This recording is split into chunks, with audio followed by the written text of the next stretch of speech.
Welcome to Drinking Bros, presented by GhostBed.com. Welcome to Drinking Bros, kids. Got a full house tonight. Bourbiz is in the house. Welcome back. Thank you. We're old school homies, dude. We are, and I had to follow TJ Miller, so this is going to be terrible. Well, I don't know that the audience will know that for a few days, but now they do. And who gives a shit? But first of all, I want to compliment you.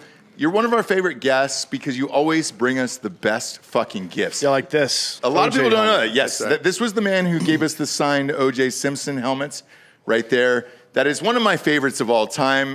Was it pre-murder or after the murder? that was actually, it's interesting with him. So I had this interesting story. So how he was making money in prison was he was signing stuff. Because I have a helmet. In jail? Yeah, because I have a helmet that was produced after the fact. So I had a helmet signed by all the 2,000-yard rushers. That was one of my prized possessions that I have. But I noticed on Do you know them off the top of your head? I'm going to put you on the spot here. O.J., Eric Dickerson, Yeah. Chris Johnson, Adrian Peterson. Yeah. And Derrick Henry. Say Derrick Henry. Derrick Henry's on two. Derrick Henry's Yeah, on he too. did it 2 years ago, I 2 think. years ago. Yeah, 2 years ago, yeah. So I don't have Derrick Henry on that helmet. Oh, so I'm a piece of shit. Yeah, I you're a get it. piece of shit. That's So no, but the reason I say that was I noticed on the helmet there was a fresh signed helmet, right? Mm-hmm. And I'm like, well, wait a minute, how the fuck is OJ's on it when he was still in prison? And so I guess whoever the person was who was running the memorabilia shop was going around and they were getting him to sign it. So listen, maybe he learned his lesson from the first time around, like with his conviction about his memorabilia, but he also knows it sells, right? So, yeah, and it's a dirty secret that you get this money in cash. Yeah. It probably went into his commissary or just a side bank account. Who knows? Who gives a fuck? We have it, we own it, and that's all that matters. Right. But the real money he's making was pension from the NFL, Right. which a lot of people don't know, that when he got out of prison, he was eligible for all of his NFL pension, and the Goldman family couldn't take any of it. anything. And it was like $2.8 million. So he's living a decent life now. Do you think that guy ever thought about shaving his mustache? Who Goldman? To Ron Goldman, to become less recognizable in public. You know, it's weird you brought that up. So I've thought that over the years, but part of me is like, it's become his identity. So if he does shave the mustache and nobody knows that's Ron Goldman anymore, do you come up and say anything? Do you ask him for interviews? Do you ask him That's what I'm saying. He probably doesn't want people to continuously walk up to him in public and ask him about his fucking dead kid. Where the murderer is hanging out in fucking Summerlin, fucking Nevada right now. Correct, but he's still doing segments on Fox and CNN and everything else. About what? Because it's Ron Goldman. So if there's a murder... He's not an expert at anything. Well, having your kid get killed doesn't make you an expert. He's an expert at grief. Yes, he's an expert at That's grief. what we all are. Public What grief. about an actual grief counselor?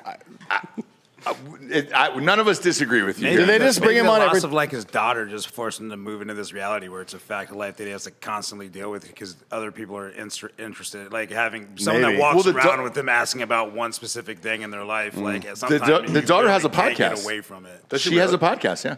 Yeah. Oh, boy. Sometimes yeah. you just like the attention too. I guess, yeah. I mean, that's a good reason to keep a mustache. You're going to get attention mostly from police if you have a mustache. Yeah, and we're going to get attention from what you brought us today here. Concerned parents. I've got a signed Black Sox jersey from Ray Liotta. I can smell the Chantex on it. That's it. I'm a huge fan Yep. of Ray Liotta. That was one of the greatest games I ever got to take it was one of the greatest events I've ever been to in my life, and I got to take my father to it, and it was amazing. What did you get Dan Holloway here today? This is a Ray Finkle jersey. So Is this signed by Sean Young, though? No, yeah, it is. Is it really? signed by Sean Young. How the fuck did you get Sean Young to sign it? She came out of her cave. Yes. She's a recluse, dude. She's out there. Yeah, there it is. Holy shit. How did you do it? How did you pull that one off? So I do work through a dealer network on a lot of different things, and I was looking. So I know because I watch the show obviously religiously, and I know both you gentlemen, and so I'm like, all right. So I knew what you wanted, right? I said to myself, I go, it's got to be Field of Dreams, it's got to be someone from the movie, Yeah. and that was easy. But I'm like, look at a Dan, because I already got them Buffalo Bills. I'm like, what would be the one thing that would fucking make Dan, smile a little bit, which is the hardest thing in the world. A little bit.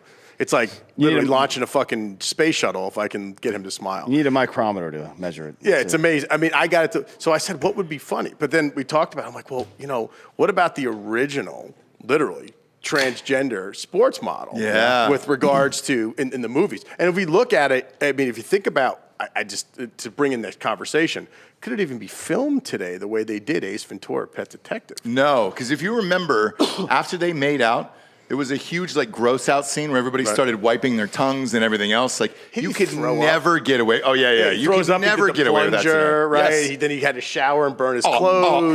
Right. Yeah. No, but I thought about that just because of it's the reverse too, right? Because it's male to female. Because she became a detective Einhorn. Correct. And that was Finkle, etc. Finkle is Einhorn, Einhorn is Finkle. So I thought of him and I said, you know what a piece of movie history, because it can never probably be shown again on TV. No. I would think that it's not going to be a fucking dubbed over version like on TBS. No, we're making it dangerous for him right now, even bringing it up, because somebody's going to watch the show and be like, we should call Netflix and tell them to take that goddamn show down. Man, fuck those guys. Someone's already done it. I'm sure. Yeah. I'm sure. Nick, we got to get that shadow boxed ASAP and go up behind. That's got to go in the back now, I think. I think that wins. That's got to go. It's got to go OJ and then Finkle. Yeah. Yeah, That's that a was great one. That was the one I thought of. So I thought of Dan. I'm like, all right, I'm going to try to. If I can get him to smile a little bit, I'm good for at least a year. Sure. So hopefully that did it. But I figured Ray Finkle. And when I saw it, and I talked to somebody in the trade network, I'm like, fuck. I go, I want that thing. And I got that. And Jack Mandeville, as you know, the one thing I did get in the same deal, which I think he's going to wear, is I got him a Bayside varsity jacket signed by the entire cast of Saved by the Bell. Come on, He's going to wear it. Are you serious? Yeah, he's going to wear it. And it fits. That I'm jealous Bourbiz about. last week, he put it on. I was shocked. It fit perfectly, and he fucking looked like a champion. God damn it. Can we get him a Mario I want Lopez that. wig, or is that racist? Because He had brown like, face. he had Mexican Jerry curl stuff going on at that time. He did. Now but he's got a real white man haircut, but back in the day, He had a. He does look different. It was very Menudo-ish.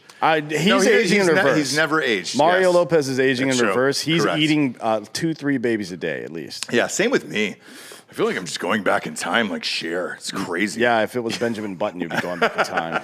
It's like the Jason Bateman regimen. Whatever you guys are doing, you do Seriously, it right. that dude doesn't age. doesn't either. age. Doesn't age. They might. Maybe it's a tinge of Asian blood. It's a little bit. Maybe just a hint of it. He's eating Asian babies, Has to. and they're like, there's a lot of them. Tons. And they sometimes they'll just give them up if they're girls. Yeah, you So, just have stand as at many the- girls as you want. Stand at the bottom of the fucking ravine and just wait. Go out to the forest. You go out to the Japanese forest, you can catch a couple. Is this helping your guys' professional You're careers? welcome. This is yeah, great. There it is. It's rice patties. It's rice patties. Yeah. I didn't want to say that because that's racist, but No, you did. I made the assumption. I'm glad I'm retired is all I'm going to say. Nothing can do anything to me. It's fine. You guys can try. Nothing's going to happen. So do you have an autograph guy? I have a couple. So as far I've as got a like- guy too. Yeah. What's the hardest piece of memorabilia you've ever asked for? You know what I have? That's the hardest that I had to find. I got John Belushi's signature. Whoa. Yeah. That is tough. On a napkin from a bar. And we had to get it authenticated by 3 different fucking people because I was No like, this way. is bullshit. Yeah. And I'm like, you need to go to like the real. I had PSA, JSA, and Steiner look at it. Mm-hmm. And I was like, I need all 3. Are you saying this is real before I buy this? How much was it? Do you mind me asking? It was at the time. I got to look back. It was probably about $9K. Well, look. It wasn't bad. And people will think that's a big number, but I'm sure that is appreciated. And now how much is that worth? Oh, I can't imagine. It's John I can't Belushi. even. And I don't know anything else he signed. That's what I'm saying. But that was the thing. What struck me, I'm like, it's fake. I go, he's a fucking bar napkin, right? Mm-hmm.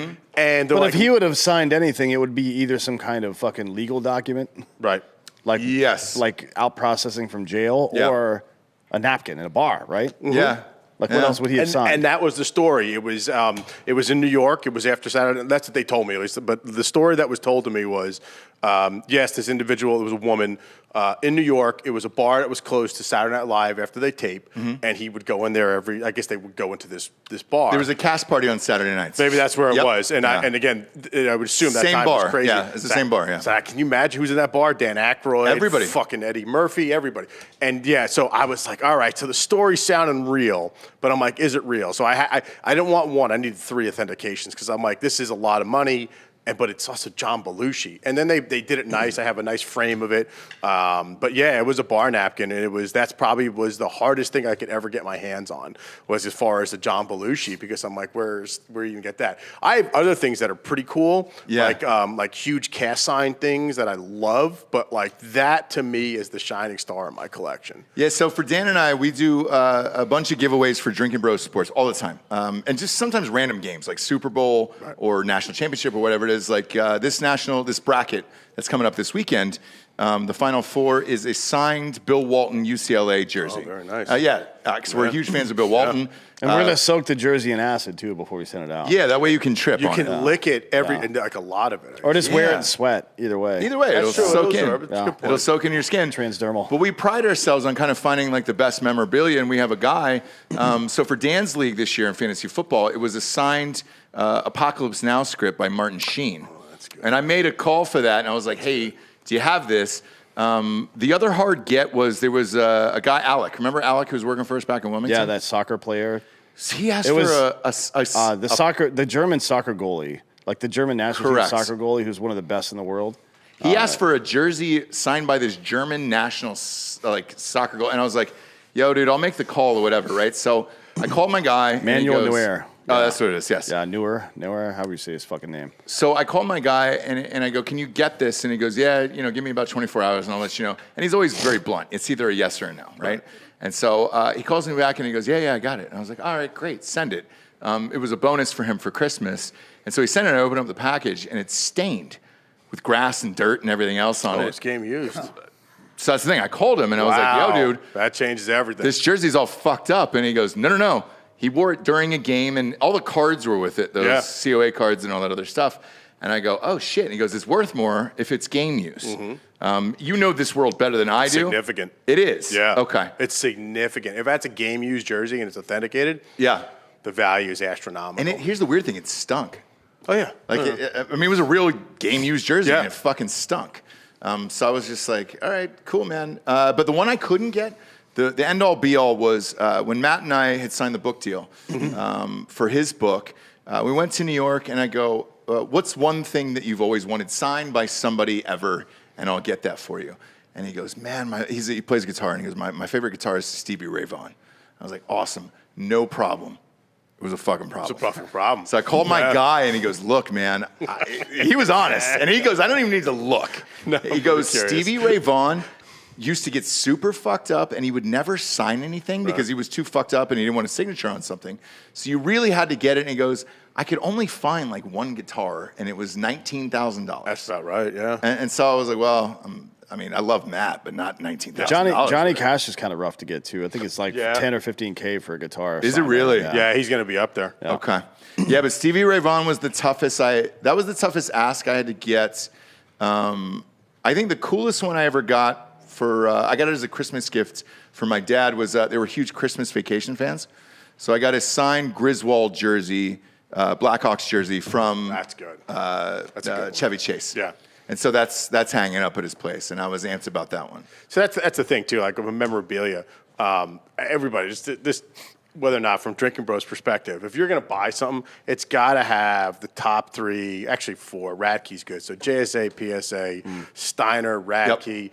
Anything else, it's just bullshit. I'm not trying to endorse them, but I just know from a perspective of how they do it. And listen, the memorabilia, I've seen shit that and it's, it's changed all the game too, because I do a lot of the conferences. Yeah. I go and I'm like, okay, they have something signed there. I'm like, that's really simple, because I'll just Google fucking John Belushi signature. And I'll know because it's captured in time, right? From like a picture comes right up. Sure. And I can, listen, I'm not an expert, but I can get a good idea of what grade that is. I'm like, that's not even fucking close. Like, get out of here. Like, with your bullshit trying to charge me X amount of dollars. I know it's fake. So that's why you need at least some kind of protection. So I always tell people, if you're going to get at a minimum a PSA or a JSA cert on that, a COA, perfect. And of course, if it's your own thing, it's witnessed, and then that doesn't matter. But like, here's a perfect example, though. You look at like, expensive autographs. Right now, the king out there is Tom Brady, obviously. Yes. Hey, so speaking of which, we gave that away for the Super Bowl last year. And Did you really? And we gave a autographed football away from Tom Brady. And the guy whoever won, it was Guess the Score of the Super Bowl, was the Tampa Bay Super Bowl. And I had to hit him up later because he didn't post any pictures of it. And I go, hey, dude, did you get the football? And he just goes, yeah, man, thanks. And inside, I'm like, do you know how fucking hard that was to get? Are you fucking kidding me? That's his response? Yeah. First, so real. I don't know if he knew, though. Like, I don't know if he knew. He's a big Michelle Moynihan fan. He's still butthurt about that whole breakup. That is first. So the one thing about Tom Brady, so Tom Brady fans out there, he has an exclusive contract with TriStar. Yeah. And if he doesn't, if you don't see it signed, like visually signed, if he doesn't have a TriStar authentication on there, it's fake. No It's shit. bullshit. Yeah, That's he funny. doesn't sign. And dude, he is so. I mean, he's built such a fucking ridiculous brand off of what his signatures are worth. But for the longest time, when it was the Patriots, TriStar was it. Like there was nothing else that would be considered authenticated by him, unless again, like you're at this game and he was doing like a kid's handle. I get that, right? Yep. Beyond that, no signings. And the other thing is that this is something I don't think a lot of people understand this too. Like from a league perspective, so we have signing day. So I do work with the Washington Commanders. And Are you calling them the Commanders? I'm Come on. calling Washington football team. Come on, dude. Are we doing that? Are we doing that this year? It's so painful. I is. really enjoyed Washington football team. I'm not gonna lie. So did I. was good branding. I'd It was rather diff- that over this. Like, I- as a lifelong Redskins fan. Like, I like WFT. I thought it was I great. thought that was even better than Redskins because it's different than yeah, everybody and else. that's fair. And it I reminded could me- get on that bandwagon. Yeah. It reminded This me of is the just old school football stupid. players with the leather helmets, and it was like it's the Washington football team. Fuck Yeah, you. like 30s That's right. and 40s I enjoyed it. football. Yes. Yeah, like that's like when, and that's what I tell people. Like the Reds. Right there. As Bring it a- right there. You like putting things near your mouth. It's fine. You have It's just to. this is new for me. I know, it's not. no dude. Every dude who comes on the show, I always say put it an inch from your mouth, and they're like, no, man, fuck that. No, I mean I don't have It's like just an to ego hear you. problem. I just like it's just like normally like. Anyways, I'm usually 12 inches away. It will make you a little claustrophobic sometimes. Yeah, maybe it's just because it's like right in my face. I'm feeling inferior to it. I don't We're gonna know put what truck we were nuts in talking all these about. things. Yeah. That's what we should do. Put truck nuts. 100%. on That the way, if they're bottom. dangling, Yeah. in, like here, You got it's something to too hold on high. to. Right. Yeah. Yeah, you got something to hold on to. Someone's just gonna end up patenting it the whole show. But with the Commanders, who was your dude there? Right now. Because Fred Smoot, you got us on the show. And, Love Smoot. And Smoot's thank you. great. He was just out here recently. He was just at our event last Second week. best sports guest we've ever had in our entire I believe history. He's 1A and 1B. Yeah, it was him and Michael Irvin. Because people Yeah. ask Dan and I all the time in the street, like, hey, who was the best wise? Sports wise, it was him and Fred Smoot for sure. You know, I think from a team perspective, that's who I love the best because here's why. Fred Smoot never says no. Like what I mean by that is like for helping the cause. Like we obviously from a nonprofit perspective, we want to do veterans and military spouses. That dude shows up every time, and he fucking sits there and lights it up. He's the happiest dude I've ever met in my life. Happy Scott. And he's a true entertainer. Yes, he is. And you know when people show up that they expect certain people to be a certain way, and if you're not that way, then they leave with a disappointed feeling, and he knows that, and he's fucking great about it. He is, but like the extra mile is what I liked about him, right? Like Yep. this last time around, he's FaceTiming with fucking kids. Like he's taking videos and saying happy birthday. Like he did whatever he needed to do to make it happen. So I can appreciate that more than anybody else who's just like, not doing anything like that. So yeah, I would say Smoot's my favorite from that perspective, right? And now Brandon, Sheriff, and I, I'm friends with Brandon. He's leaving, obviously just left the team, he got traded, but then he's no longer a current player. Most of the current players are, Ionitis is gone. It's a weird team, man. Yeah, it's a it's mess. hard. Who's the quarterback? You guys traded for somebody. We got Wentz, Carson Wentz. That's right. So Oh, Carson Jesus. Wentz, I liked Heineke. And I thought, let's give this kid just one more year to see what he does. I liked his moxie, and he didn't have the best talent, and he was doing what he could. And at the end of the game, that motherfucker would always show up, and I thought he earned the starting job for one more year. Well, I mean, that's a good point, right? Because if you looked at it, I think that's why Coach also liked him too, is that the dude showed, like you said, he showed up. Yep. And not only show up, he put it all out there. You talk about a kid who played, what was he? Old Dominion University? Is that who he played ODU. for? Yeah. ODU, right? Played for ODU, wasn't even a fucking draft prospect at all, and shows up when we needed to him, right? Because we had obviously we had a bunch of bad luck with Haskins and Alex Smith. Good luck, Haskins. But He's Alex, still in Pittsburgh. Alex, that wasn't his fault. Haskins was his own fault. Well, listen, self-inflicted. I Yes. agree. And I remember, quick story about Haskins, which was funny. we were at we have a welcome home every year. So welcome home luncheon we do for the team is we welcome home. Basically, it's the signification of starting the preseason to the actual season. We welcome home the team from training camp, and it's like this big gala. And obviously, we did it all to COVID, and then 2021 and 2020 was gone. 2019 was the last one. And I remember we had Haskins was at one of my tables, and specifically, I remember this conversation. I don't know, Pasha was there too. He's sitting over there. He didn't know who Matthew McConaughey was, and Matthew McConaughey was our guest that night. Shut the fuck up. And and that was like the moment of like, fuck. I know I'm old. Like I get it, right? I've accepted it. But the fact that this kid was like, I don't know who that is. Is that worse? That was bad. Is it worse than Urban Meyer not knowing who Aaron Donald is? Yes, that's pretty bad. So here's why. That's the industry you work in. I'm gonna take this backdoor route. So strippers always used to say the ones who spent the most money were NFL players because they were helmet actors. Yeah. And I was like, what the fuck what is that? And they're like, well, a helmet's always covering their face. Right. They're on TV, but they're a helmet actor. Whereas a real actor like McConaughey, you would fucking know. Where these other guys roll in, they're like, I'm the lineman from so-and-so, and I signed a $68 million deal. And they're like, great, so you have to spend more to get the stripper's attention and everything else. McConaughey, I feel like, is a guy that transcends everything. Yeah. And if you don't know him, you're a fucking idiot. And I went to Ohio State, so Haskins, are you kidding me, dude? He didn't know he was. It was a weird moment. And then I thought, like, is he fucking around with us? But he wasn't. Like, it was like a legitimate thing. Damn. But then, I mean, so what's the span of McConaughey's career where he blanks out and doesn't watch him, right? As I'm trying to figure out. Because Wolf of Wall Street was his last big, at the time, so 2019. 2012? Right. Yeah. So let's figure out, right? So 2019 was that event.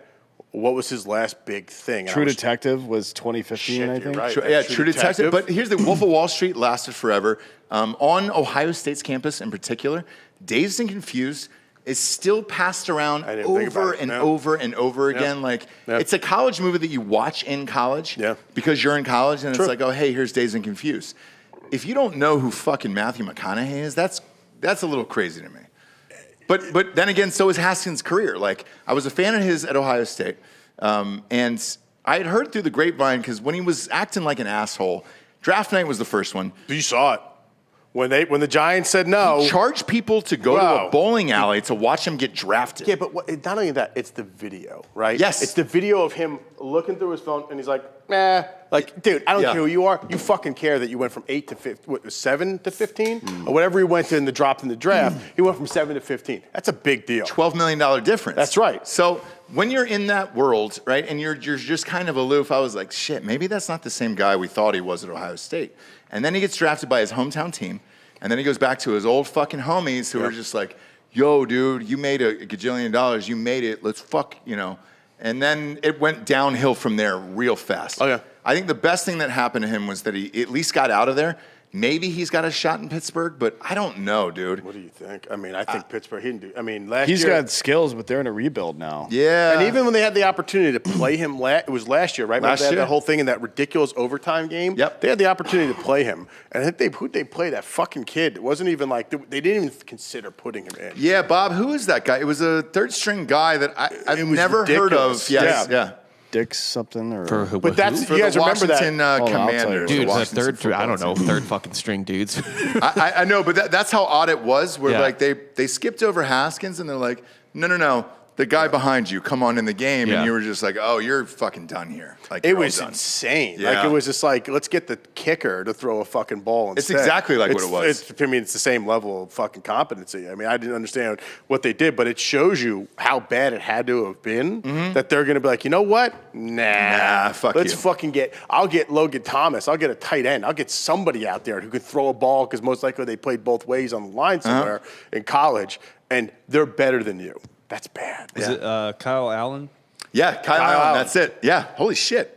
Nice He was call. from the Panthers, wasn't he? Not the Panthers. He went from, he came from where Coach Rivera previously. Yeah, Ron Rivera, Panthers, Carolina. yeah. Yeah, so he came from Carolina. Panthers. So, yeah. But that's what I'm saying. Like, Haskins itself was just, I don't know, man. We just had a string of bad luck. But to go back to that point was, that was an interesting moment where I was just like, how do you not know that? And what do you say? Because you're running, like, Bourbiz is huge. Dude, you guys do massive events. I was on stage with him. Yeah, I know. Like, What do you say? I don't know what to say. I'm like, and I was like, and in my mind, I'm like, well, fuck, dude. How many Matthew McConaughey, A Time to Kill, a fucking, Wolf of Wall Street came into my mind, and True Detective also, because it's an awesome series. I'm like, those two things immediately came to mind. I'm like, Amistad. Amistad. There's a million fucking run movies. It down. Dude. Yes. You run it down. And I was just like, I don't know what to say. I mean, is that like almost like saying, like, I don't know who Arnold Schwarzenegger is? Who? Like, yeah, exactly. Sylvester Stallone. Who the fuck is that guy? Hey, so I thought that was. How old is he? At the time, he was 21 or 22. Haskins? It makes Probably, sense. Like, I mean, look, he probably didn't watch the movies growing up when he was a little kid, and he's like Matthew McConaughey is awesome and iconic for our generation, but we're like 40, right? No, and that's why I said I was old. Like Yeah. I know they were joking. Remember, TJ just said that too. He goes, "Oh, Yeah. you're fucking old." Yeah, Dude, yeah. You have no. I'm old as fuck right now. I'm aging compared to you guys, and I'm like, I just was like, but that made me feel old. Like, how do you not know McConaughey? But here's the thing: there's so many great. I'm sorry. There's so few great movies. Yeah. That I feel like if you hadn't seen some of the classics, you're just an asshole at that point. Like it doesn't matter to me. Where there's not enough great movies now that you're surrounded by that you're like, oh man, I was just super busy. Right. What did you miss? The 90th Spider-Man? No, dude, you're gonna watch Wolf of Wall Street. Like I feel like every kid. But that's a movie we watch. It's like Goodfellas. We all watch it though. Yeah. But that should be everybody's like dream of like Margot Robbie and all that other shit. Like, dude, you're watching fucking Wolf of Wall Street. I don't care what age you are or when it came out, which was I think 2012. You watched Wolf of Wall Street. Yeah. Like it was legendary. It's fucking legendary. It was a weird moment. It was a fun day. So, interesting story too. He was Matt McConaughey, and this I know he's been on the show, so it's not. And he's great. We love him. He's great. Love him. And I thank him too for anything charitable he does for us, because like we do the same thing for his foundation, and again I always appreciate it. But I knew. So he was supposed to be in 2018. He was supposed to be the main guest for the event, and something happened with his wife, and he was literally on the plane, had to turn around, and he was, we had to deal with that obviously because a lot of people wanted to see him. He came the next year, and again humble. He apologized. He knew he had to make it right, but it was just an emergency. And it really was an emergency. It really by the way. was. Everyone doesn't understand that, and I was so pissed. It's a private story that I won't share. We're not going to share. Yeah. I share what I share because that part was the news, but it was important. It was for him. It was an important moment. We understand that. Yeah. And you can't fuck around with people like that because it's not. It doesn't matter if you're a superstar or not. You don't fucking. If it's judge not people that malicious, way. dude, like we're all parents. We're all, Yeah, exactly. Like Yeah. people were upset. I'm like, fuck you. Like, are you kidding me? Like, get the fuck out of the event. You don't like it. I don't give a shit. Well, they wanted to get the selfie and move on. Dude, you know what? They had the whole team there. The 53-man roster was there, and every fucking alumni from Joe Theismann down was there. Go take a picture with them and be happy, for Christ's sake. But that's not. But besides that, so he comes back in 19, and it's funny because you look back, he was so miserable because he had to do a VIP photo line, and so he had to sit there, and I knew he wasn't happy. Not that he didn't like to do it, but I know like it's just like, oh, just take a picture with the guy standing there. Yep. And they ran through like fucking 500 people on him. And I'm like, oh, fuck, this is so bad. And I felt so bad for him. I'm like, this sucks. But like, what do you do, and I hate to interrupt you, but what do you do as an event organizer to make that up? Because I've been at some of those gigs where you see one celebrity and they get fucking burnt out by whatever crowd it is. What do you do personally to make that up? Take him in the back and you suck his dick. You suck his dick. I mean, it's a tough job. He's a good-looking guy, but like you make sure you cradle the balls. Cradle the balls. The shift. No, with a guy like that, so like, you got to owe him at that point, right? Because the reality is that listen. And we know this. This guy's a fucking busy guy. Listen, he's a superstar. He's got a million different good things going for him. And for him to give that kind of time up, it's important, right? Because it drives ticket sales and does a lot of different things from a charitable perspective, and we got to appreciate that. So you got to make it up to him. So, and the reality is that in good faith, you will tell him, we're going to make sure we promote you. Whatever you need coming to the stadium, because he's a true Washington fan. we'll make sure you're a superstar. But but you know what's interesting about a guy like that, and that's how you know he's true to his form. He's like, I care more about the charitable perspective. So what can you do for my charity? And that's what he cares about. So I think that's an interesting. So what we do is we'll focus on that. Sure. Like, okay, let's just let's build up something. Maybe the appearances. We have an event that drives funds to him. Whatever we need to do to plug him, we'll do that. But that's what happens. Like you do like that kind of appearance with him, it just burns him out. Like I look back at the pictures, and I'm like, fuck, man. Like I know he just. You can see him aging in real time. Yeah. Yeah, it's like he's just like like his soul's getting sucked out of his body. And that's a great comment because that's so true. Yeah. It is. You see his face. But it's interesting, too, because that's how he's a professional. Because about 45 minutes later, he's on stage doing a Q&A and different person. Like, I was backstage with him, and we were bullshitting for a little bit. And he was just a different guy. He was happy. Because he's like, he's going to go talk football. He talks about how Chris Hamburger was his famous his favorite player. That's why he loves, at the time, was the Redskins. And he goes into the whole story and he tells that thing. But the switch there, because then he's talking about something like, instead of just basically like, hey, shut the fuck up and sit there and smile for the camera 500 times in a row. Ooh, it's rough, man. When I saw the line, I'm like, uh-oh. And I'm like, this isn't like planned, and I know he's not going to be happy. Should have just taken one group photo. I'm with you. I was trying to figure out what to do, but I'm like, you can't, because each one of those people wants their own. Yeah, and they paid and they want their own thing. And like, I remember, I'll tell this story. I told part of it on another show, but Danny Trejo, behind you. I did a movie with him, and it was right before Machete came out. And I hired him, and right after the movie, and it was a brutal day. It was like 15 hours, and we went overtime and everything else. And we were shooting in downtown LA. All these Mexican factory workers had come out, and they knew Danny Trejo was there, and they wanted a picture with Machete, right? And so they had all wrapped around the building and waited in line. And I go, Danny, I'm sorry, man. Like, all these people are here for you. If you want to bounce, you can go out this other exit and whatever. And he goes, no, I'll stay and do it. And I was like, holy shit. And he was probably there another 3 or 4 hours taking pictures with everybody. And it was all like, I mean, when I'm talking factory workers, I'm talking like factory workers who just got off work. And so on the next gig I hired him on, his agent had asked for X amount of dollars, and we threw him an extra $5,000.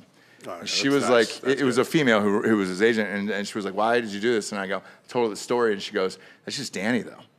And she goes, you don't have to do this. And I go, it doesn't matter. I feel bad about it. That was 4 hours of his fucking time. And I was like, and she goes, but that's just Danny. And I was like, I understand that, but I'm also appreciative of people's time.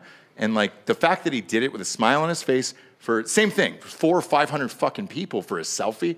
And I was like, dude, I greatly appreciate it, and just tell him thank you. And then he came back and did Range 15 for us. So it all works out in the end, but you got to take care of these people. Yeah, but the thing is, and Justin, so he's not here today, and just to let you know, I know Dan knows Justin, my nonprofit business partner who we started. He has, if people don't know him, and you'll know him, Justin Constant, you can Google him. He was shot in the head when we were in Iraq in 2006. A sniper got him here. Came out here, AK-47 round. It was horrific. And he went through a lot, and he survived, right? And TED Talk speaker, been with every president, and he's an inspirational guy. And the crazy story about him is he was a JAG. He was a Marine JAG that volunteered for the service because it was 2006 surge. We were all getting called up, and he's like, I'm going to go do civil affairs stuff because he didn't want the people with families to go because we knew how bad the surge was going to be, and shit was going to happen, especially in 2006. But with Justin, so he survives that. Him and I, get together. We build something together. We build Bourbiz, and the worst part now is that he's got stage 4 cancer. It started in his prostate, and it's through his whole body, unfortunately. He's hit a couple terrible setbacks, and we're at a point in time where we're just kind of hoping for positivity, right? Just to say this is it, because stage 4, people can beat stage 4. If there's a fucking guy who's going to beat it, it's going to be Justin. Yeah. And he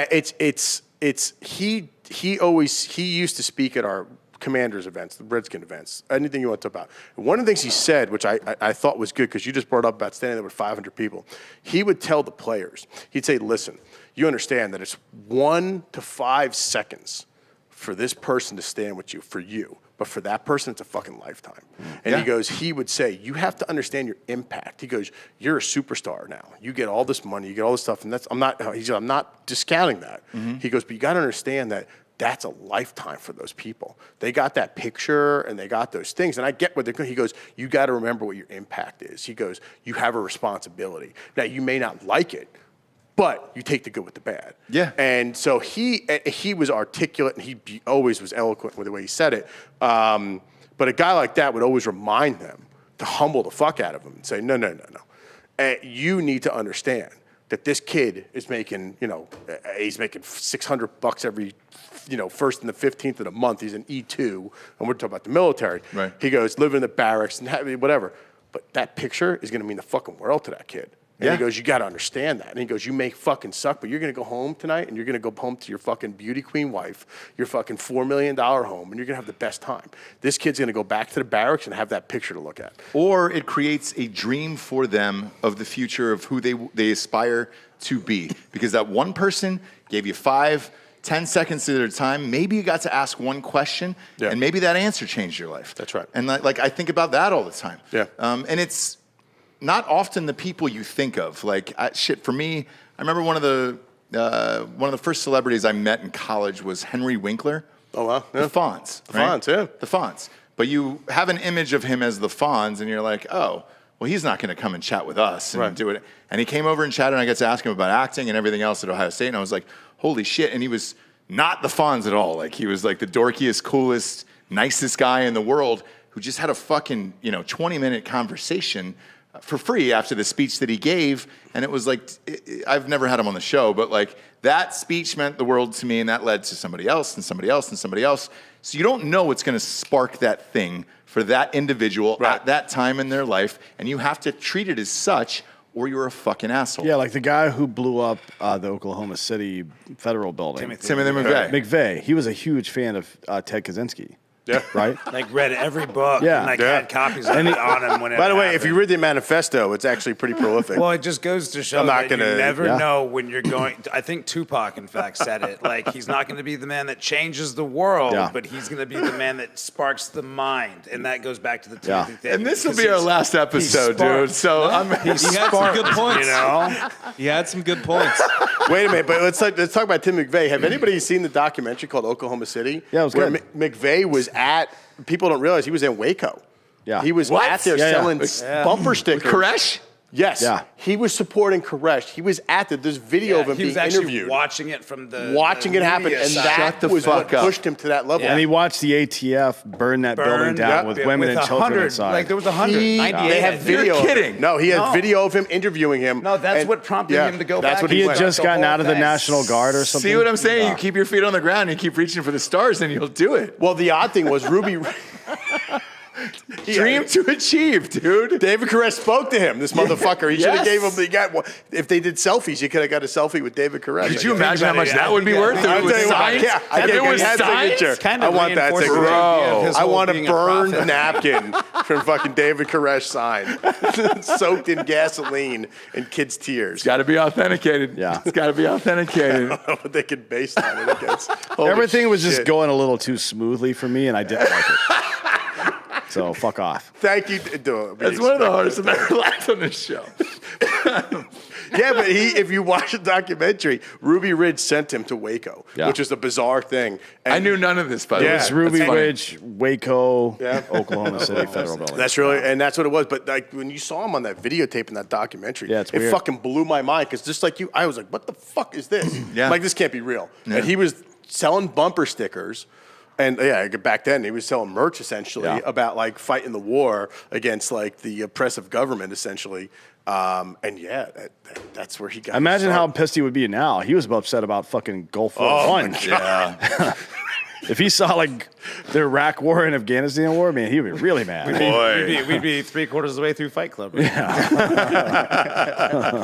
Yeah, close to the end. I mean, the documentary's bizarre, but to see him at Waco and then how distraught he was about the whole fucking thing when it went down and his ass beeline. Rightly so. I mean, Waco was a good thing to be upset about. I'm not sure blowing up a fucking federal building with a bunch of women and kids. Like there was a daycare on the third floor. There was a better way That to documentary's handle it. rough. It's not an easy day. And he parked right next to the daycare, whether he was doing it or not. It doesn't matter. He knew the thing, and like we said, and the stories of the parents, like fucking, it's terrible. I haven't seen it. I'm a father. I haven't seen the that daycare shit. was like on the terrible. second or third floor. It was of the building, elevated, right? yeah. But Yeah. it was right. damn it. It was like the floor above where I think the truck was parked. Really? Yeah. Oh, fucking A, dude. And there's a lot of kids in there. Real God, fucking. All young because their parents were working up in the federal building. Yeah, and when you want to tell that story is right in the middle of the show. Yeah, I think let's just right fucking dampen the mood a Nah, little it's right bit. here. It's right here is where That you wanna made tell that brought shit. my mood up. I mean, you can move right into all kinds of things from the insurgencies, tech. It's just So that that's an interesting point, but that was just a weird thing with McVay.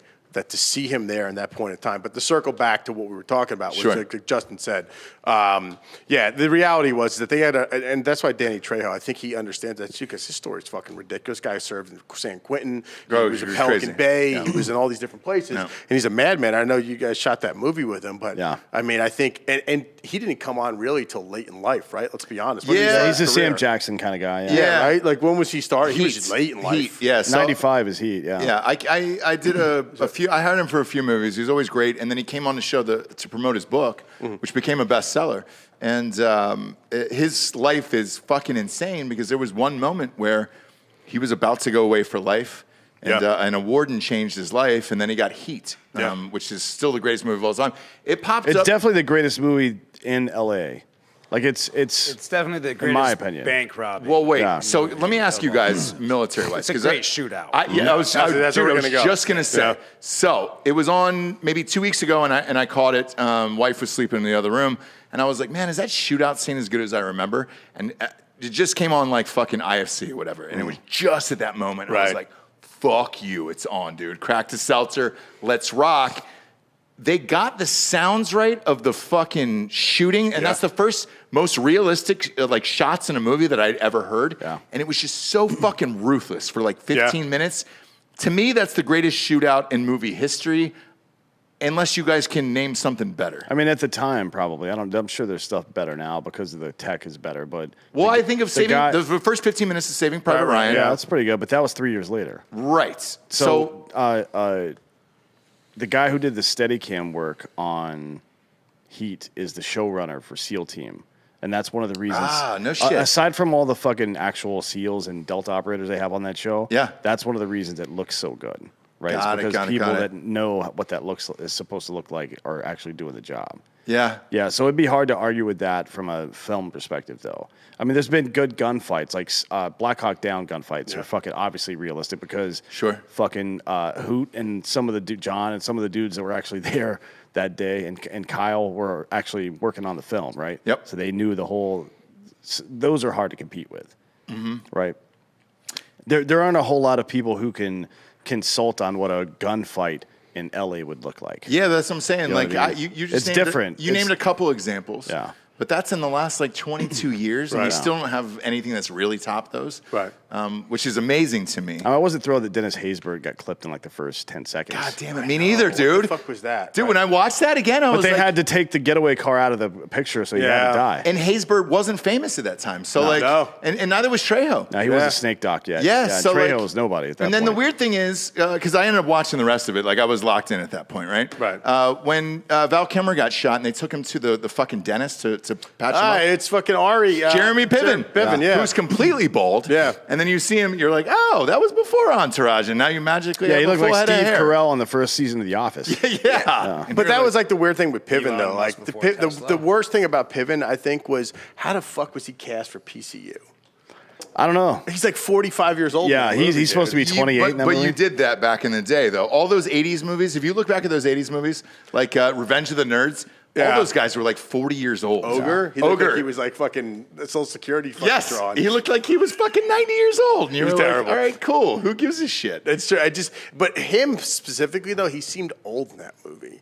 Yeah, but He's looked the same for like the last 30 years. 30 though. years, Yeah, that's true. Yeah. And PCU, by the way, is a great. I mean, great movie. film. David Yeah. Spade Great looks the same as he Great did movie. in that movie too. Yeah. he looks like he's a True. fucking Spade 14-year-old doesn't fucking lesbian. age. Oh, yeah. And well for the rest of his life. He's I got guess. plugs. Yeah. He's plugged up. Yeah. But He actually got back hair plugs installed to make it look more manly. Which Should. bold move, but he slays pretty good from what I hear. He's got a fucking hog on him. Yeah, I heard He's got a hog on him. I knew his ex-girlfriend. Did you really? Yeah, I went out with him one night, and I was like, I asked her when he was away from the table. Who was that? that was me. Was you? We've got a What do we got? something missing over here. Ooh, what is it? Like the table's Well, gone. it's usually there's a fucking thing under Book? here. Is there a book under there? It's gone. I thought we were having an earthquake here in Austin. Whatever it imagine? is. Hey. We just had a tornado. Yeah, It's been a weird- yeah, we just had a tornado. We've been a weirder. But yeah, with Spade, I asked her. I was just like, "Yo, what's the real story here?" Because she was about 20 years younger than the Spade. armrest under it. Yeah, put the armrest under. But I was like, "What's the real story of Spade?" And she goes, "Dude, he's got a fucking hog." That's what everyone says. Like Yeah. they say, he like literally has like a fucking like a stable. Oh. There's like he's legendary. Oh, legendary. And he's a great guy, and everybody loves him, and he's still funny and everything else. Occasionally, Dan will get up and use the restroom, so don't let that distract you. It's Drinkin' thought he was Bros. fixing the table. No, we've been drinking all day. I know. I had to too, dude. I think this is our fourth show today, too. So, like, Fuck you guys. well, that's fine. We don't give a shit. Yeah. Like, it's all a blast. Yeah. And that's what nobody realizes is, like, dude, I'd do 9 if we could. Like, they're all fun, and every guest is different. It's a blast. And when you're drinking these things, they sneak up on you. These are really good. I think they caught you No, personally. I don't drink. Oh, you don't drink at No, all? this is my You're fourth. sober right now? Yeah. No, he's not. He's sober. He's not out. He's not. He didn't consume alcohol, but I wouldn't say he's sober. Okay. What'd you do today? Talking to the mic. Oh, I smoke. Oh, you smoke Yeah, weed? so I smoke weed. Oh, okay, great. Half the office smokes weed. You're fine. Yeah, but You're fine. it's been hours. I'm good. Okay. Kind of just super chill, mellow. Like to be honest, I don't do a lot of what I'm here to support the cause. I work a lot in the nonprofit space, but I'll be honest, keeping up with a lot of the sports stuff is tough. Like I'm a regular guy when it comes to that stuff. I don't follow it. But much you're an anymore. athlete. I was. I played Yeah. college football. I was like did really well in high school. I'm a world champion strongman and weightlifter in the adaptive division. I just kind of lost interest in sports when I started doing other things in life. No shit. Beyond football, like I loved it. That was all I did until I was like 21, and then just went to the military. And some of the conversation just changes the small talk aspect of it, like the behind the scenes, like the Timothy McVeigh and the terrorist. Try having a serious conversation Right. with somebody from the 82nd Airborne. Yeah. It's just not gonna And like go that's well. just how we have the conversations. Like it's like really tough to be stimulated sometimes. And not that this is anything against it, because I support the cause and I enjoy the banner and I get the humor behind it. But at the same time, like I find sick statistic ways of engaging that conversation, or just kind of wait until there's a break. Yeah, and look, a lot of people who played football, who've been on this show in particular, they don't watch anymore. They're like, yo, I'm checked out of it. I'm good. That was a time in my life, and I don't fucking care about it anymore. It's always shocking to me because Dan and I are such huge fans of it. Right. And obviously we gamble on all of it. We make a shit ton of money. So, like, I care. I mean, I 100% care. Oh, yeah, we care. I find my friends that gamble on it or pay a lot into it. When I was into fantasy, it did too. I think a lot of people fail to understand that a lot of us just use it as a tool through our lifestyle, especially in the developmental phase or early life, as a stand-in of like absent like role models or figures or for structure. Because a lot of us were in like 80s, 90s kids diagnosed with ADD, ADHD. If we weren't physically engaged, we were. They were drugging us. They were telling us to sit down, shut up, be more like girls, stop playing, don't be so rambunctious. It was hard. So sports was like a positive outlet for, any adolescent boy. And I think that's a lot of what. And you got to wear super tight pants too, which is right. Helped me feel real comfortable with my bulge at a young age. Yeah, man. it shows off your hog at a young Yeah. age. That way you can start stunting on people. Goddamn right. I was super comfortable with my dick at a young age just because of sports. Yeah. Like, it's all out there. You should be. You kind of should know be. the pecking order. I of can school see it where right you're now. like, You don't got a flex on beautiful it. dick on It's you, just, dude. It's just longer than my leg, so it's actually an optical illusion. You tuck it in your depending on what sock? angle. Yeah. Do you mind if I ask, how did you lose your leg? I got Diabetes. Was it really? Yeah, look at it. It's a Yeah. tough fight. It was R.I.P. no. So before I was a world champion weightlifter, I was a pro surfer, and you know those great white sharks in South Africa. Sure, you got your leg eaten off. No, one of the jumping ones got me actually on a Discovery video. And it Yeah, raped yeah, him too. It was yeah. fucked up. Fucked my leg up. Barracuda bite is what we No, call that in the biz. It was a yeah. rocket, actually, in Afghanistan. During a firefight, we were on our way to open a school for small children in 2010. Fuck them kids, and man. we got Yeah, fuck them kids. daisy chained 7107's command wire into a Katusha. That's a an nice little ambush. rocket. Yeah, usually for neighborhoods. I was a shit brick house, but I think they took it too literally. So they went big, and and then a bad day at work. We ended up doing what we were good at, and it cleared the board, and then medevaced a few of us, and this is the end result of a bad day at work in some profession. All right, so let me ask you this, because we talked about this with Derek White. There is a competition. Oh, you guys had White. I'm a huge fan of White, by the way. Oh, dude, he's Derek one of our best friends. He was in my first team, not squad, not platoon, not company. My first team. Were you there when he got shot? Yeah. Oh, okay. I was right down the street. So a lot of people don't realize he was a GSW in 05. He didn't become an 07, SPT until 11. Until 11, yeah. It took him 4 years. I met him actually in the hospital. He was coming in, and I was going out. There wasn't a lot. There was more of us at the time, but that was right as that peak and surge of amputees that were coming through Walter Reed and Banks. He started out. I mean, we had 300 or 400 of us in there in 2010 and 11, 12. So it was a madhouse, and everybody knew everybody because there's only 1,876 of us, unless it's climbed since the last time I checked.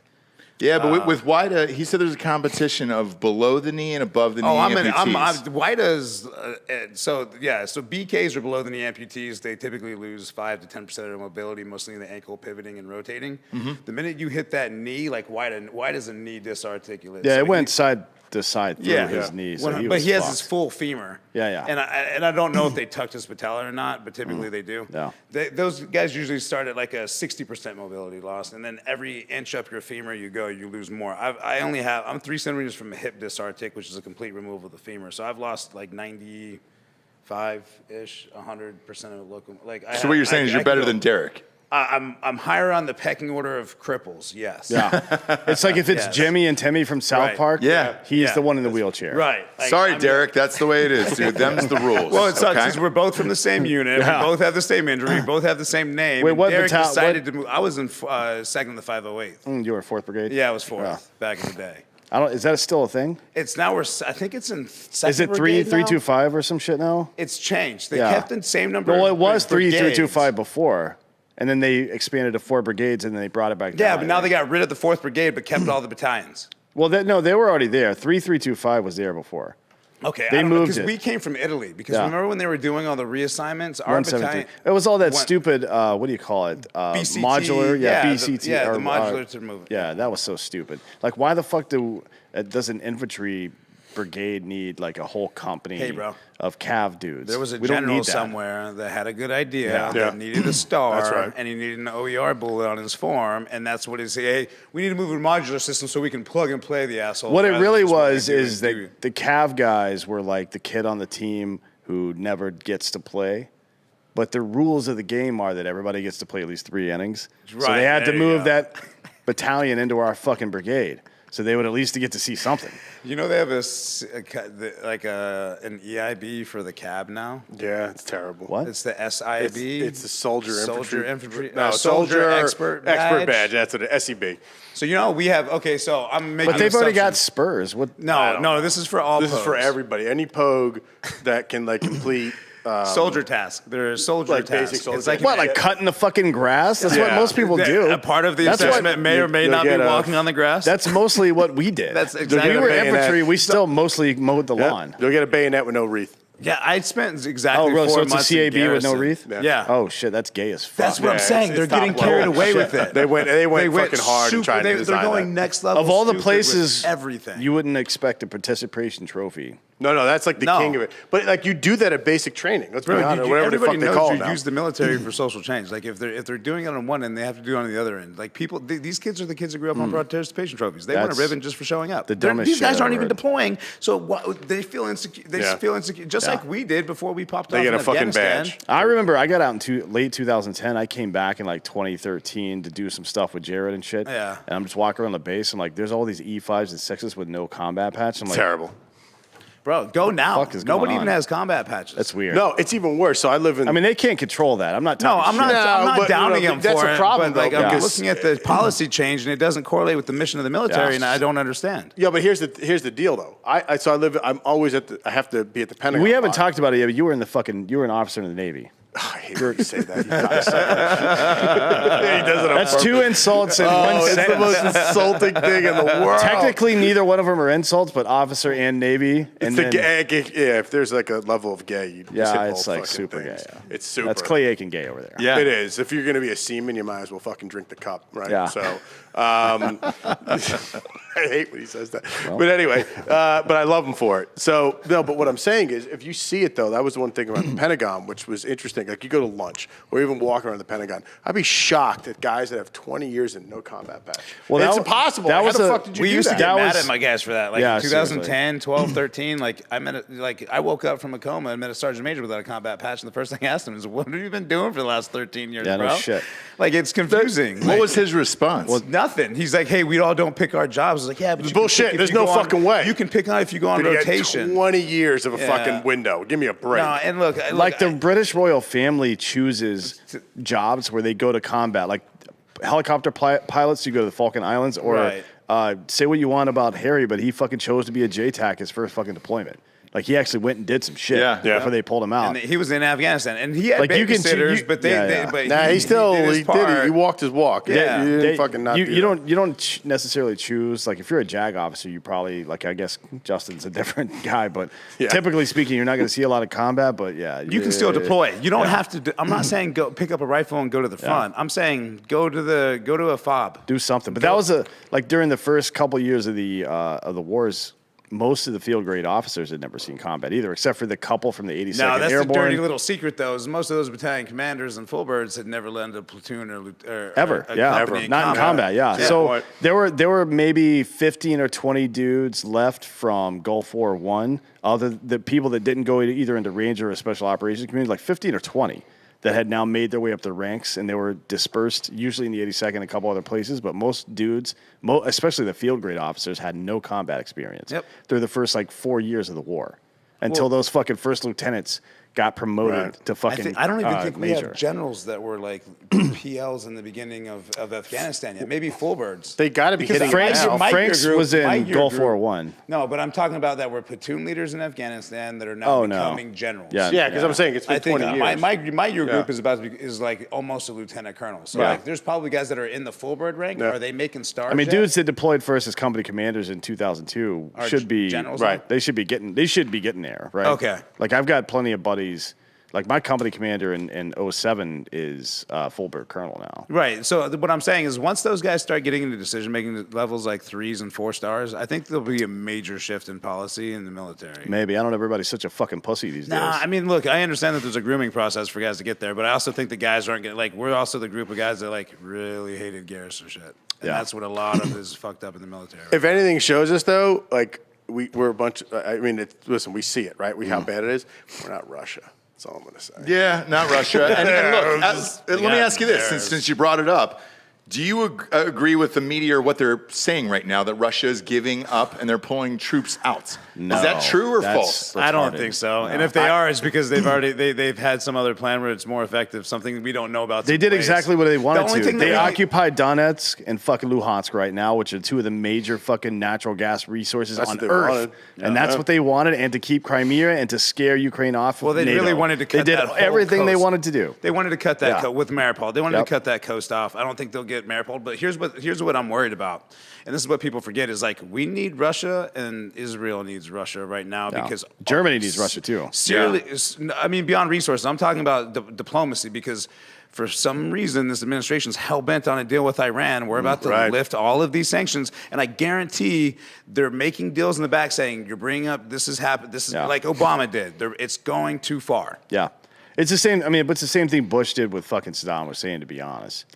He was the guy holding all these fucking radical jihadists at bay. Yeah, 100%. Believe whatever you want, but that is the fucking reality of that Yes. situation. And he was keeping now- Iran in check. Yeah, and he was keeping right Iran now, in check. Putin is the only person keeping Iran in check, and he's also the only person keeping Chechnya in check. And once they now it's a global fucking market now on terrorism. Yep. You know what I mean? Those dudes are fucking pissed off 24 hours a day. They don't have any water slides, right? Yep. They're not able to bang whores.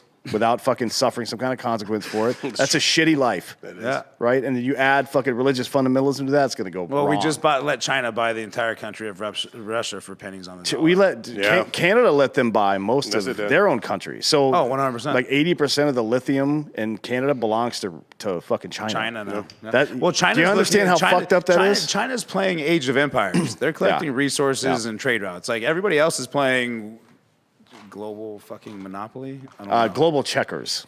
Is Let's it be checkers? real. Yeah, checkers. I still think there's a strategy in checkers. I feel like this is fucking sorry or something. It seems a little random, right? But it's, a lot of it is social Marxism, like all this bullshit. Yeah, but nobody's talking about that, right? 50 years to breed into place from the 70s with Russian lay-ins. We spiked the football in 1991 because we thought we won, and then we forgot that we still have communism, socialism, and this shit still exists. It's a fucking but we got lazy and long game complacent with those guys too. We got lazy and complacent generationally though, because the boomers are the first modern generation with science, technology, funds, access, education, and they've basically used all of that to just monopolize the system to their own personal benefit, literally until the day they fucking die, to the point of they're still presidents and CEOs and major, like they instead of just passing like the Roosevelts and the Rockefellers of the past, where they would like do some statehood shit and then go out in death and then like bequeath a bunch of land and money to the states for future projects, they're like destroying entire fucking populations within the U.S. middle class. Not even just in the U.S.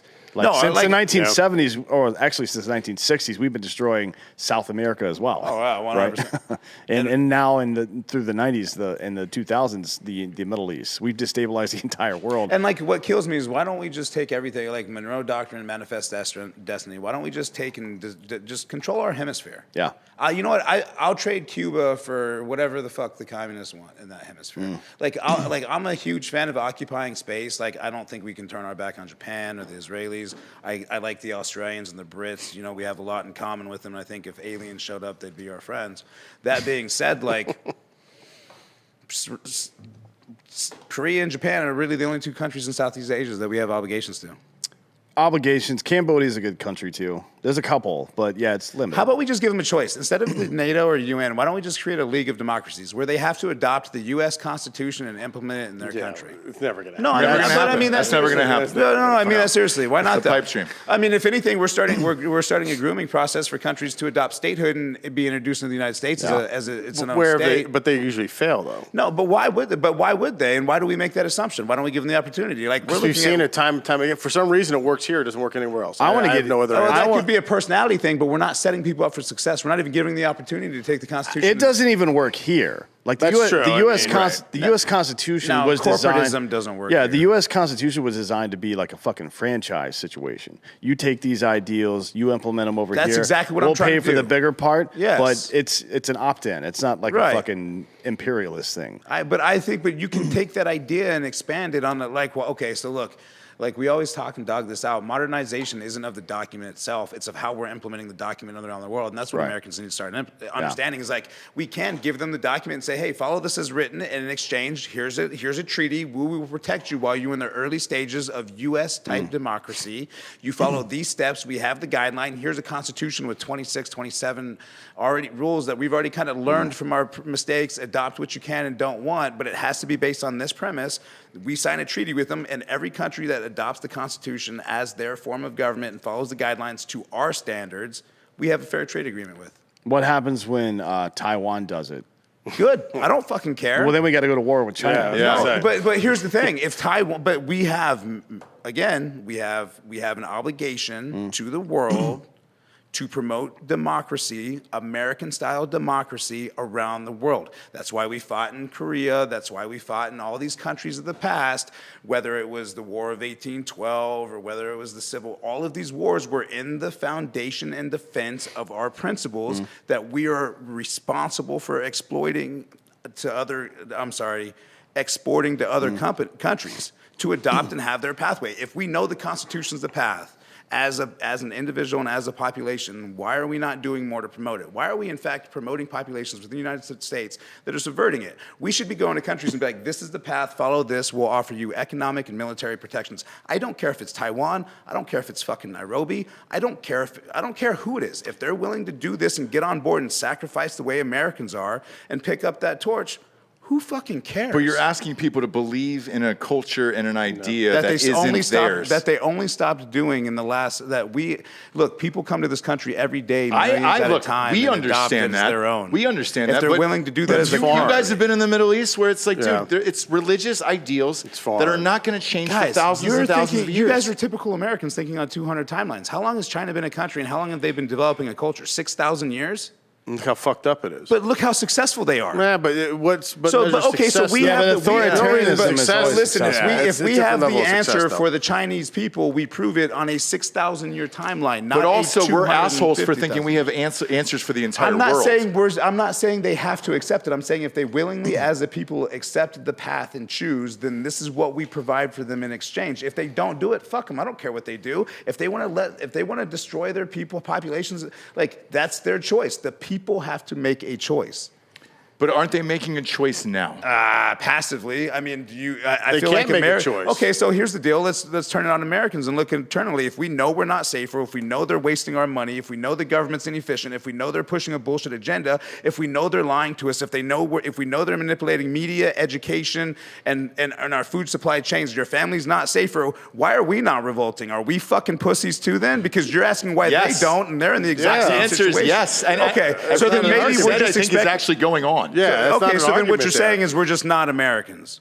It's not that we're not some Americans. variation of what Americans are, because that's bullshit. America is a variation of what it used to be. I mean, when I say, so if these people keep it up and they don't understand that change doesn't come, like I understand what my principles and my obligations of those principles are. I know there are other people in this country that do too. People need to understand that, like, we're as serious as they are. So what you're saying is where are the Lee Harvey Oswalds of the world? No, what I'm saying is we're the leaders and people that are supposed to be put in these positions to make hard decisions, and why aren't they doing it? Like, it's not about appeasing the masses. It's about getting shit done, and you guys are in a position to do hard things, not just continue. I tend to get smaller. 1,000%. We don't need a Department of Education. The more sure I get, the smaller I get. 1,000%. You know what I mean? More Because- local based I get. Yeah. I think people local, like I know what I need in Texas more than anybody else does. I just don't think you can. I don't think you can promote that because most things are aspirational when it comes to that. I just don't think you can promote that by force. We failed to do it in Iraq, Afghanistan. Yeah. Like they were just waiting us out. They knew we would leave eventually. Well, it's because we told them. For hey, guys, sure, no but they offense, knew. but Even like, if we hadn't told them, they knew we were leaving. Nobody eventually. here thinks we should have left Afghanistan. If we have to leave a nominal force of 5 battalions or 5 brigades or 2,500 soldiers, I thought we should have fucking turned that place into glass. That's also what I think is a would have been fair an policy. improvement. Yeah. But listen, that's stuff that we need to start discussing as a country is how are we going to start dealing with conflict? I don't think it requires if we're not fighting a war, we don't need ground troops. Bottom line, if we're not willing to wreck the population and the country and everything they believe and stand for, total war, and force our fucking will on them, we just don't do it. We use the CIA, we use agents, we do what we did well in the 30s, 40s, and 50s to subvert the world. We stopped doing it overtly. Well, we didn't do too well into the 30s and 40s were fine. The 50s were pretty bad. Look, we started getting corrupt about it because government started to grow. We overthrew a democratically elected fucking Iranian government that turned into what the fuck it is now. Yeah. Look, I'm not saying you can't bat 1,000, gentlemen.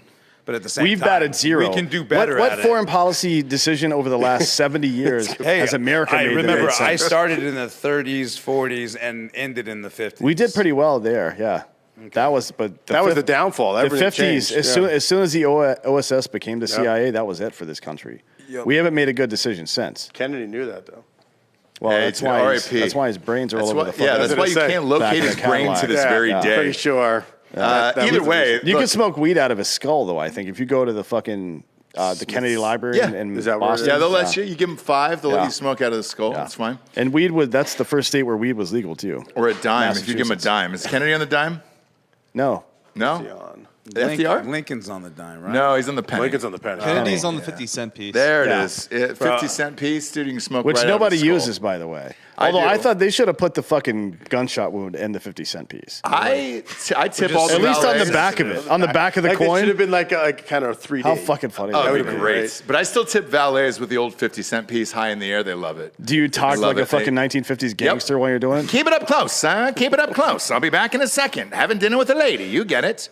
This is a blast. We could go on and on about this forever. Scott, thanks for being here. Dude, in the meantime, you know the rules. Drinkin' Bro of the week. Who was someone who has inspired you or helped you become the person you are today? I'm gonna call it again. Justin Constantine. He's fighting a fucking ridiculous battle with cancer. I know he's watching and listening. Lieutenant Colonel, one each, right? He survived gunshot wound to the head. He's inspired so many people, and now he's got to fight this ridiculous cancer battle. Just like anything, I mean, we have such a ridiculous cluster population of people coming back with cancer, especially special operating forces. It's something we got to address and deal with. We are doing a Warfighter Health Symposium with Hunter 7 at the National Press Club on May 12th, and we're going to talk about some of these cancer clusters, but he's just another example of the exposures, not just gunfire and enemy action, just in general, what we face is when we go on the different battlefields, how people are getting fucking sick, right? I mean, not just from like a mental health perspective or PTSD, but just from the cancer. We've never done anything about it. Like it's bizarre. It like Gulf War syndrome from depleted uranium all the way through present. We haven't done shit. Where are the epidemiologists? I don't understand. This is their fucking job. They don't even look at it. This is our generation. They don't do anything about it. This is our generation's Agent Orange. It's bad. It doesn't stop either. It hasn't stopped. We didn't do shit about that either. No, well, we got to take lessons learned and pick up where these guys failed and start actually doing it ourselves. And organizations are doing that. All I do is say, make sure you do background checks and just don't do the easy because you saw a commercial donation to a veteran organization, please. Yeah. And speaking of veterans, which one are you talking about? Is Toby Keith sing a song during it or no? There's a bunch of them. There's a ton. It's not even always American companies. If you see it companies. on TV, it's probably just one of the larger organizations. And Gary Sinise Foundation is great. Semper Fi. I don't want to give out too many shout outs, but sure. There's a lot out there. There's also the BRCC fund, which there is the BRCC fund, and that's actually where, full disclosure, I do work with them. Wearing a hat today. We love BRCC. It's a great organization. The nonprofit's amazing. They're doing the right things, and they're the guys running the nonprofit, hands on the ground, ear to the ground, understand what's going on. That's how we actually got connected with the Bourbiz and got involved in these veteran outreach events for networking. And really, we're taking the lessons learned from the past and bringing veterans together and helping people just make organic relationships that lead to opportunities because everybody's making moves, grinding, hustling, finding a way to be productive and help in the community. Look, so it's nice. It was a fucking awesome show, dude. Scott, tell everybody where they can find you and help out Bourbiz. Go to Bourbiz.com. Check us out. Bourbiz. Correct. Thank you very much. Don't assume people know how to spell. Yeah, that's right. They don't. Good point. They don't. You can get every link there. Like I said, if you want to support us. Last event was in D.C. last week. We had Tara McLaurin there. We had Fred Smoot, who's our favorite ambassador, Medal of Honor recipient Kyle White, and great folks. We had over 1,000 registrations for that. 79% of them were veterans. Looking forward to the next one. We're coming to San Antonio on when? June. What was the date? I think it's the first Thursday in June. Okay. I'm sure we'll be back. Are we invited or Dan Absolutely. and I invited? You guys are invited for our open bar. You can sample any drink. Hopefully, by the way, hard seltzer. This is fucking fantastic. I'm pretty. Oh, dude. Hey, we'll give you some. If you want some for the event, absolutely. Everybody will drink. It's the 9th, right? Hard AF seltzer. Yeah, June 9th, sure. Thursday. D-Day like I said. 3. Yeah, it's free for all veterans and military spouses, as always. We're going to have some pretty incredible guests there. We might even bring Fred Smoot if you guys are up for it. Maybe he gets on Freddie. the thing. Yeah. I don't know if the women of San Antonio are up for it. Jesus Christ. Yeah, listen, they got to understand what's coming, and they got to fucking raise their game. It's a sexual tornado. Damn right that dude is the fucking man. Yeah, if there was a Deuce Bigelow Part 3, he'd be in it. So God bless Fred Smoot. And, we look forward to see everybody in June. Well, we appreciate you being here. Fantastic show. It was fun battling. You didn't say much towards the beginning. You came on towards the end. I just ranted. You came in like a wrecking ball, dude. You Miley Cyrus'd us. Yeah, he's just trying to overthrow the government. Let him be. Yeah, That's fine.